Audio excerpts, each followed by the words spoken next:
This question is strictly for the in-game experience. Do you feel the big noon kickoff puts a damper on some games' stadium atmospheres versus a 7:30 primetime spot from Youngstown, Ohio? I think it can. And to kind of push it back and give the context here, selfishly, I have gone on record as saying I love the noon kickoff because the noon kickoff lets me get out of town and get back home if I'm covering the game. However, I have, prior to getting in this line of work, been a fan and sitting in the bleachers with you guys, and I did not like the noon kickoff, so I understand the sentiment. I always rooted for the primetime kickoff, probably because I could just leave the stadium afterwards. I didn't have to stay there another 2 hours. Yes, it's a tough life I live. My point with this is it's a case-by-case situation. There's this blanket assumption that a noon kickoff equals a damp atmosphere, and I don't find that. For instance, Texas and OU know they're kicking off at 11 a.m. Central, noon Eastern every year, and that place is on fire.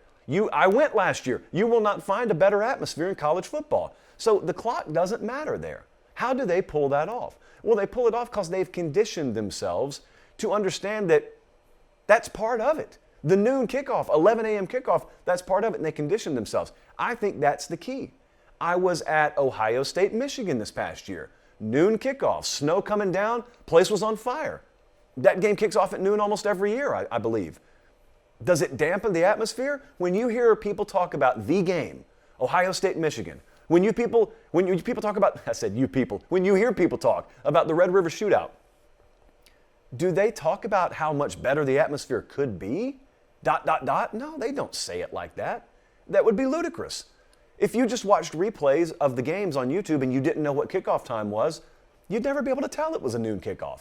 The sunlight would be one key indicator, but for all you know, it could be 3:30. The point is, it's case by case. Yeah, if I turn on sometimes a random Wisconsin game and it's a noon kickoff and the stadium's not full yet, it's a late arriving crowd, yeah, I would say a noon kickoff probably dampened that atmosphere relative to what an 8 p.m. or 7 p.m. primetime kick would do, but it doesn't have to be that way, is my point. I love games being played under natural light. Maybe I'm a weirdo. Maybe that's the exception to the rule, but here's what else I've seen. And I don't know how much you guys agree with me on this. I know some of you would fight to the death on this topic, but I don't think there's as much appeal to the primetime kickoff as there used to be. When ABC, this is a while back. If you're in college, you don't remember this.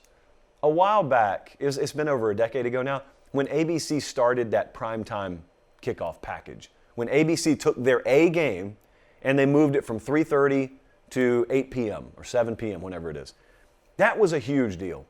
And when you got that game, it was such a big deal to be playing under the lights. ESPN had been having the 7:45 Eastern time primetime kick. And it was a big deal to be in that game. But it's because there weren't a whole lot of night games. Now everybody plays at night. The SEC network has like tier 3 and tier 4 games at night. It used to just be your tier 1, like circle it with red Sharpie game was the primetime game. And it was an honor to be there. Now I got Vanderbilt in South Carolina playing at 7 p.m. It doesn't mean what it used to mean. Therefore, it doesn't have the appeal to me that it used to have. So I don't make a big deal about primetime kicks. And then I get the selfish side of me that wants the earlier kicks. But no, I don't think you have to lose an ounce of luster as it relates to your in-game atmosphere just because of what the clock says when toe meets leather. I don't think that way at all.